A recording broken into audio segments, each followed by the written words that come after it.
C'est surtout une exposition qui fait renaître sans doute le plus grand bronze jamais fondu au Cambodge, en tout cas connu à ce jour, une représentation de Vishnu couché, qui est à la fois la conclusion de l'exposition et une invitation à envisager cet art comme un art majeur.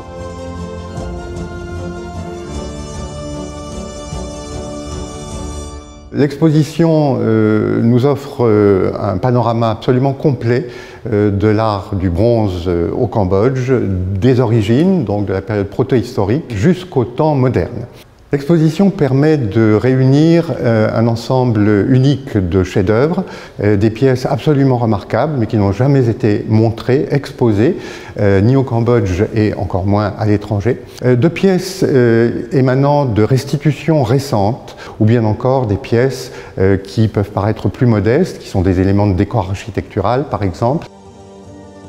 Parmi ces restitutions, ou plutôt ces renaissances, il y a une pièce tout à fait exceptionnelle qui est un bodhisattva, Lokeshvara, une pièce qui était connue. Elle était en deux parties, le corps, conservé depuis les années 1930 au Musée national du Cambodge à Phnom Penh, et la tête, parvenue à la fin des années 1990 dans les collections du Metropolitan Museum de New York.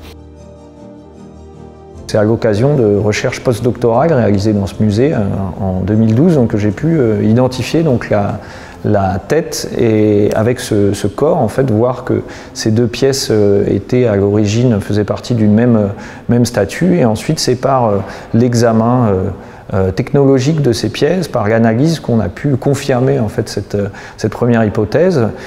Cette pièce a été restituée seulement l'année dernière, en 2024, au Cambodge, et récemment restaurée. Donc la tête a aujourd'hui retrouvé son identité et figure aujourd'hui parmi les chefs-d'œuvre du Musée national du Cambodge.